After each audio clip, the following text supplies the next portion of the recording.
이명박 전 대통령이 보석 조건을 잘 지키고 있는지 확인하기 위한 신문이 열렸습니다. 검찰은 이 전 대통령 측이 보석 이후 측근들을 통해서 핵심 증인을 회유한다 이렇게 주장했지만 항소심 재판부는 일단 기존 보석 조건을 유지하기로 했습니다. 김백준 전 청와대 총무기획관에 대한 증인 신문도 함께 예정이 됐는데 김 전 기획관이 불출석하면서 오늘도 또 무산됐습니다. 취재 기자 연결하겠습니다. 강희경 기자.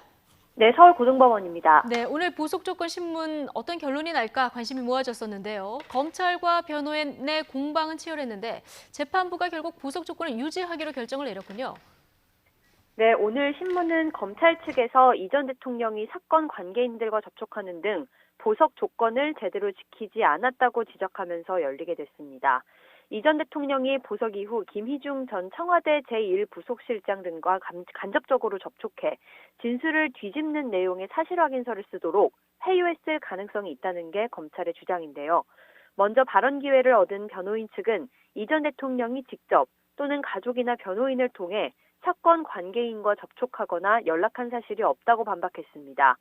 피고인의 구속 여부와 상관없이 변호인들이 사실 확인서를 받아 제출하는 건 흔한 일이고 변호권 범위 안에 있는 일이라 문제될 게 없다고도 주장했습니다.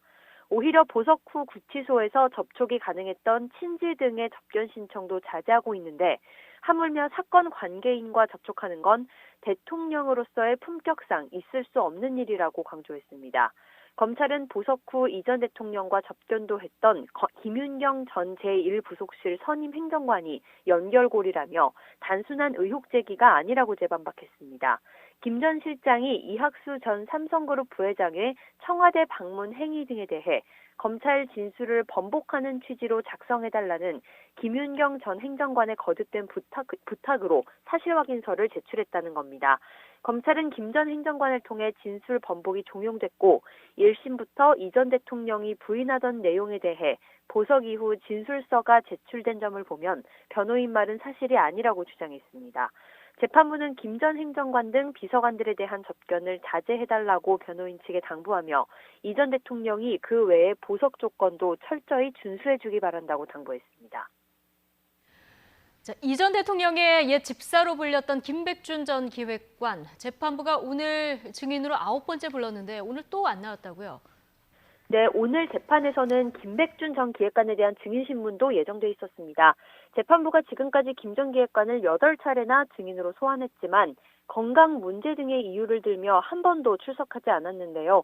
오늘 9번째 소환에서도 역시나 모습을 드러내지 않았습니다. 앞서 재판부는 이 전 대통령의 삼성 추가 뇌물 의혹이 불거지면서 김 전 기획관을 다시 증인으로 소환하기로 했습니다.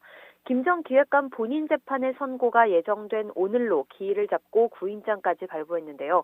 어제 김 전 기획관은 피고인 불출석 사유서를 낸 뒤 오늘 재판에 불출석했고 이 전 대통령 재판 증인으로도 나오지 않았습니다.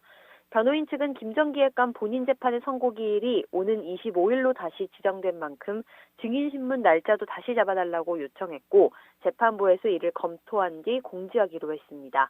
지금까지 서울고등법원에서 YTN 강희경입니다.